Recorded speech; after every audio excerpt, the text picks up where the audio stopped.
অহেতু ঘুরে বেড়ানো লোকের সংখ্যা এবার একটু কম অন্য বছরের তুলনায়। কারণটা জানি না। আপনারা কি এরকম একটা কিছু করতে পারেন যে আমি প্রধানমন্ত্রীকে বুঝাতে পারি? আমি যদি প্রধানমন্ত্রীকে বুঝাতে পারি তাহলে আমি ফান্ড পেয়ে যাবো। আমার একটা আনন্দের সংবাদ হিসাবে আমি বইটাকে প্রমোট করছি। আমি কি আমার বইয়ের ঢোল পিটাবো?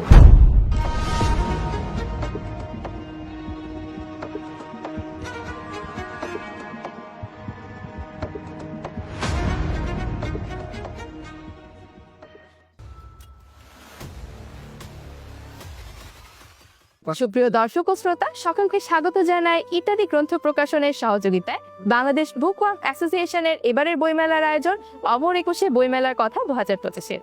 দর্শকবৃন্দ, আপনারা জানেন মেলার সম্পূর্ণ মাস জুড়ে আমরা লেখক, প্রকাশক, বইপ্রেমী যারা আছেন সবার মধ্যে সেতুবন্ধন তৈরি করার জন্য এই পডকাস্টের সিরিজটি আয়োজন করেছি। তারই ধারাবাহিকতায় আজকে আমাদের সাথে আছেন জনাব লেখক হাসান তারিক চৌধুরী। কেমন আছেন? ভালো আছি, আপনি ভালো আছেন? বেশ ভালো আছি। আপনাকে আমাদের সাথে পেয়ে আজকে আরো ভালো লাগছে। এবারের বইমেলা নিয়ে আপনার কেমন দেখছেন, অনুভূতি কেমন? বইমেলার অনুভূতি সবসময় ভালো। যতই এটা জমেছে কিনা বা জমেনি, এটা হচ্ছে আলাদা ব্যাপার, এটা আলাদা প্রশ্ন। কিন্তু বইমেলায় আসতে সবসময় ভালো লাগে। নতুন নতুন বই দেখা যায়, নতুন নতুন বই পাওয়া যায়, লেখকদের সাথে ইন্টারাকশন হয়, পাঠকদের সাথে ইন্টারাকশন হয়, সেটা একটা খুব অসাধারণ অনুভূতি। লেখক হিসেবে তো অনেক দিন আছেন, প্রতি বছরের বইমেলার ন্যায় এবছর কি নতুনত্ব কোনো কিছু চোখে পড়েছে? নতুনত্ব তো আছে, নতুনত্ব ওই সেন্সে নতুনত্ব আছে বলাটা ঠিক হবে না। নতুন একটা জিনিস দেখছি যে লোক কমে গেছে। অহেতু ঘুরে বেড়ানো লোকের সংখ্যা এবার একটু কম অন্য বছরের তুলনায়। কারণটা জানি না, যেটা কি বছরের টাইমিং এর কোনো ব্যাপার আছে কিনা। তবে এবার আমি মোটামুটি হাঁটতে পারছি, চলাফেরা করতে পারছি। যদিও শুক্র শনি প্রচুর ভিড় ছিল, কিন্তু মানে ইতস্তত ঘুরে বেড়ানো লোকের সংখ্যা এবার কম। লেখালেখি নিয়ে যদি একটু জানতে চাই, আর এবছরের বইমেলায় কি নতুন বই এসেছে? এই বছর আমার নতুন বিজ্ঞান বই এসছে, হিগস বোসন বা গড পার্টিকেল আমরা বলে শুনেছি। এটা মাঝখানে 12-13 সালের দিকে প্রচুর হাইপ তুলেছিল গড পার্টিকেল। সেই বিষয়টা নিয়ে এবারকার বই। দর্শকবৃন্দ, বিজ্ঞান নিয়ে বই আমি খুবই আগ্রহী জানতে বইটা সম্পর্কে। বই কি আছে আসলে? বোসন কণা নিয়ে লেখার কেন মনে হলো যে এটা নিয়ে আমি আসলে লিখি? আমি সবসময় চেষ্টা করেছি, আমার অন্য বইগুলোতেও চেষ্টা করেছি দুটো জিনিস। একটা হচ্ছে যে বিজ্ঞানের কিছু রহস্য আছে যেটা খুব এখনো সেটেল না পুরোপুরি, যেরকম সময়। আমার একটা বই, আরেকটা বই ডার্ক ম্যাটার, আরেকটা বই হচ্ছে মস্তিষ্ক। এই হিগস বোসনটা অতি সাম্প্রতিক কালে আংশিক সমাধান হয়েছে, এটাকে পাওয়া গিয়েছে, কিন্তু এখনো অনেক কাজ বাকি। তো বিজ্ঞানের 1 নম্বর কথা হচ্ছে এই রহস্যগুলো নিয়ে আমি নিজেই খুব আগ্রহী। 2 নম্বর ব্যাপার হচ্ছে যে এই বিষয়ে বই বাংলায় খুব কম, মানে 1-8টা আছে, অনেক বিষয় নেই। তো আমি যখন লিখি তখন আমি চেষ্টা করি যেন আমার লেখাটা কিছু কন্ট্রিবিউট করতে পারে সোসাইটিতে। লিখে তো বই লিখতে পারি আমি, কিন্তু এমন একটা কিছু লেখা উচিত যেটা সোসাইটিতে কন্ট্রিবিউট করবে। কিভাবে কন্ট্রিবিউট করবে? যে এই জিনিসটা নাই, হয়তো কেউ খুঁজছে, কেউ হয়তো ইংরেজিতে পড়ছে, বুঝতে পারছে না, কনফিউজ হচ্ছে, তাদের জন্য আমি সবসময় কন্ট্রিবিউট করতে চেয়েছি। হয়তো ভবিষ্যতে আরো অনেকে লিখবে এটা নিয়ে, কিন্তু এই বইটা থাকায় যেটা হবে যে এটা একটা প্ল্যাটফর্ম করে দিবে অন্যদের জন্য, যে এখানে এসে দাঁড়িয়ে যারা বিজ্ঞানে আগ্রহী তারা জানতে পারবে, এবং যারা লিখতে আগ্রহী তারাও নতুন বিষয়গুলো নিয়ে লিখতে পারবে। আমি একটা সবচেয়ে বড় কথা হচ্ছে আমি আমার লেখা একটা নতুন ধারা বিজ্ঞান আনতে চেয়েছি। সেটা হচ্ছে যে সাধারণ মানুষ যেন বুঝতে পারে, যেখানে সম্ভব সব জায়গায় গল্প দেওয়া সম্ভব নয়, কিন্তু যেখানে সম্ভব সেখানে গল্প দিয়ে চেষ্টা করেছি মানুষ যেন নিজের জীবনের সাথে কানেক্ট করতে পারে। ধরেন আপনি জানলেন যে এই মহাবিশ্বে এরকম একটা কিছু আছে, কিন্তু আপনি যদি এইটাকে নিজের জীবনের সাথে কানেক্ট না করতে পারেন তাহলে আপনি জেনে লাভ নেই। ও জানা আর ইংরেজি অ্যালফাবেট জানা একই কথা, বা চাইনিজ অ্যালফাবেট জানা একই কথা। তো আপনাকে বিজ্ঞানের প্রধান যে বৈশিষ্ট্য সেটা হচ্ছে যে বিজ্ঞানকে আপনার উপলব্ধি করতে হবে। এই উপলব্ধি করানোটা হচ্ছে আমার জার্নি। আমি বলবো না এই জার্নিতে আমি সাকসেসফুল হয়েছি বা কিছু, কিন্তু আমি যেটা চেষ্টা করছি এই জার্নিটার একটা শুরু করতে, মানুষ যেন আমার পরে অনেক লেখক আসবে, অনেক প্রতিভাবান লেখক আসবে, তারা যেন এই পথটা বুঝতে পারে যে মানুষকে কানেক্ট করতে হবে। এখন আমি বললাম যে হিগস বোজন এটা কি? এখন আমি এখানে তো অঙ্ক দিয়ে করতে পারতাম, অনেক জটিল জটিল জিনিস দিতে পারতাম, কিন্তু আমি সেটা করিনি। এই বইটায় বা অন্য বইগুলোতে আমি যেটা করেছি যে মানুষ বুঝতে পারে এইভাবে একটা জিনিসটা বোঝানো। যেরকম হিগস বোজনটা কি এটা বোঝানোর জন্য যে একটা উদাহরণ ব্যবহার করা হয়েছিল, এবং এটা খুব মজার, এটা হিস্ট্রিটাও মজার। সেটা হচ্ছে যে হিগস বোজন যখন এটার জন্য যেই যন্ত্রটা লেগেছিল, লার্জ হ্যাড্রন কোলাইডার, এটা মাটির নিচে 17 কিলোমিটার এটাকে কি বলে পরিধি, তো এত বড় একটা যন্ত্র, এটার ফান্ডিং বন্ধ করে দিল এক সময়। আমেরিকা ফান্ডিং বন্ধ করে দিল, আবার এদিকে ইউরোপিয়ানরা বন্ধ করে দিল। তখন একজন এসে, তখন ব্রিটিশ প্রধানমন্ত্রী কে ছিলেন আমার খেয়াল নেই, যাই হোক, তখন এসে একজন বললো যে আপনারা কি এরকম একটা কিছু করতে পারেন? যে আমি প্রধানমন্ত্রীকে বুঝাতে পারি, আমি যদি প্রধানমন্ত্রীকে বুঝাতে পারি তাহলে আমি ফান্ড পেয়ে যাবো। তো বলেন যে কিভাবে এটা সম্ভব? বলে দেখেন না, মানে কানেক্ট করা যায়, প্রধানমন্ত্রী কানেক্ট করতে পারেন। তো তখন একটা প্রতিযোগিতা করলো, করার পরে বলে দিক কার বেস্ট আইডিয়া কি, এটা জানেন? বেস্ট আইডিয়াটা ছিল একটা জনসভা নিয়ে, শুধু উদাহরণ, একটা জনসভার ভেতরে একটা মানুষ ঢোকার পরে কিভাবে রিয়াক্ট করছে, ওইটা দিয়ে বোঝানোর চেষ্টা করা হয়েছে যে হিগস বোজন কিভাবে ইন্টারাক্ট করে।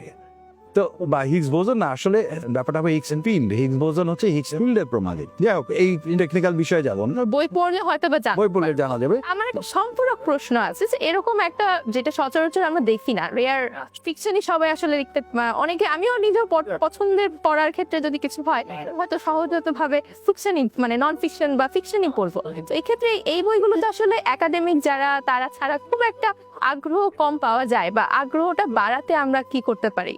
এই কাজটা তো আমি আগ্রহ বাড়াতেই করছি, মানুষ যেন কানেক্ট করতে পারে। প্রথম অংশটা যেন তার কাছে গল্পের মতো মনে হয়, যে আচ্ছা এরপরে কি এরকম যে গল্পে যে জিনিসটা থাকে এটাও বিজ্ঞানে আনা যায়। এটা যে আনা যায়, এটা সবার আগে দেখেছেন কার্ল সেগান, মহাবিশ্ব নিয়ে লিখছেন, কিন্তু আপনি বইটা ফেলতে পারবেন না। তারপরে দেখালেন আমাদের ওই যে বিজ্ঞানী, আরে এখন একদম নাম কি, ওই ক্রল করে দেন, যাই হোক, এরপরে আসলেন উনি বইটা নামটা মনে আসছে না, স্টিফেন হকিং। তার বইটা কেন লিখেছিলেন জানেন? প্রথম বইটা লিখেছিলেন তার মেয়ের অ্যাডমিশনের জন্য, তার টাকা দরকার। তখন উনি বললেন যে আমি বই লিখবো, কিন্তু বিজ্ঞান বই কে কিনবে? তখন উনি বললেন যে না, আমি এমন একটা বিজ্ঞান বই লিখবো যেন একজন সাধারণ মানুষ বুঝতে পারে। ওনার মেয়ের ইউনিভার্সিটি ভর্তির জন্য অনেক টাকা দরকার ছিল, সেটা উনি এই বই থেকে করেছেন। তো সেটা উনি প্রথম দেখালেন, এরপরে আরো কয়েকজন এসছেন, মিচিও কাকু এসছেন, এনারা এসছেন। তো এই জিনিসটা কিন্তু অলরেডি বিদেশে আছে, যারা গল্পে বলে। হ্যাঁ, আমার এখানেও আছে, যে আমি যে কোনো বই লেখার পরে, বিজ্ঞান বই লেখার সময় পরে আমি একজন আর্টসের ছাত্র বা ছাত্রীকে পড়তে দিই, বলে যে তুমি কত দূর বুঝেছো? সে বলে এখানে বুঝি নাই। তখন ওটাকে আমি ঠিক করার চেষ্টা করি।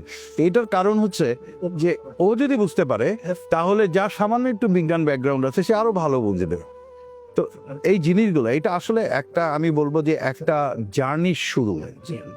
এই জার্নিতে অনেক দূর আমাদের যেতে হবে, বিজ্ঞান সাহিত্য তৈরি করতে হবে, তাহলে আমাদের দেশে বিজ্ঞানের চর্চাটা বাড়বে। চমৎকার, আমি আশা করছি এই ধরনের বই আমরা আরো সামনে দেখতে পারবো। তবে এবার একটি ভিন্ন প্রসঙ্গের প্রশ্ন, সেটি হচ্ছে আপনি তো অনেকদিন ধরে লেখালেখি করছেন, লিখতে যে কখনো কি রাইটার্স ব্লকে পড়েছেন কিনা, এবং সেটা থেকে পরিত্রাণ কিভাবে পেয়েছিলেন? আমার রাইটার্স ব্লক খুব কম হয়েছে, হয়নি তা না, এই জুলাই আগস্টে একটা রাইটার্স ব্লক হয়েছিল। হ্যাঁ, কিন্তু আমার সাধারণত রাইটার্স ব্লক হয় না। যারা রাইটার তাদের জন্য আমি বলবো যে don't take your book as a target. Book একটা ক্রিয়েটিভ জিনিস, আপনি যদি আপনার মস্তিষ্কের উপরে প্রেশার দেন, আপনি রাইটার্স ব্লকে পড়বেন।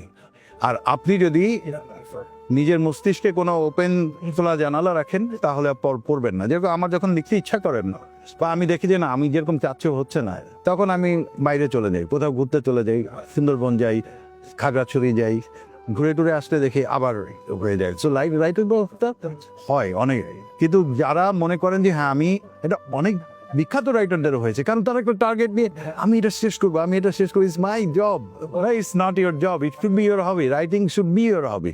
তো যদি আপনি ওটাকে ওভাবে নেন যে আমার এই বছর মেলায় বই যেতে হবে, এই বছর আগামী বছর আমার 2টা বই যেতে হবে, অথবা আমি অনেকদিন লিখি না, এখন আমাকে লিখতেই হবে, না সেইভাবে হলে আপনি বিপদে পড়বেন। শেষ প্রশ্নে আসি।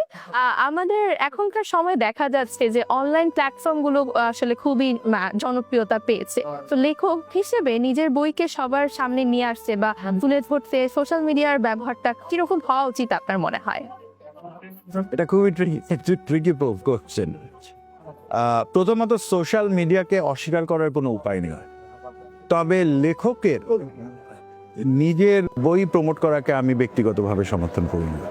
হয়তো আপনি দিতে পারেন, কিভাবে প্রমোট হবে যে হ্যাঁ আমি একটা বই লিখেছি, আমার একটা আনন্দের সংবাদ হিসাবে আমি বইটাকে প্রমোট করছি, আমি কি আমার বইয়ের ঢোল পিটাবো? নিশ্চয়ই না। এখন তাহলে আপনি কি করবেন? তাহলে আপনার যেটা করার বিষয় হচ্ছে ধৈর্য ধরা। এমন অনেক বই বিশ্বের ইতিহাসে আছে যেটা 50 বছর পরে সারফেসে এসছে। 50 বছর মানুষ বইকেই চিনত না। এখন আপনি যদি মনে করেন হ্যাঁ এখন আপনি লেখক হবেন, আপনি অটোগ্রাফ দিবেন, তাহলে জীবনটা একরকম, লেখকের জীবন একরকম। আপনি যদি মনে করেন যে হ্যাঁ আপনি লেখক হিসেবে পাঠকের মধ্যে বেঁচে থাকবেন, তাহলে এই বিষয়ে আপনার মতামত মনোযোগ দেওয়ার প্রয়োজন নাই। আমি মনে করি আপনার যদি পাঠক থাকে, 20 জন পাঠক থাকে, 30 জন পাঠক থাকে, 50 জন পাঠক থাকে, একজন সিরিয়াস পাঠক যদি থাকে, সে আপনার বইটাকে পরিচিত করে দেবে। এরকম হিস্ট্রিতে বহু আছে, কিন্তু এই ধৈর্যটা আপনাকে ধরতে হবে। এবং এই ফেসবুকের যে একটা লোভ এবং জনপ্রিয়তার যে একটা আকর্ষণ, এই দুটা জিনিস, জনপ্রিয়তার আকর্ষণ একজন লেখককে ধ্বংস করে দেয়।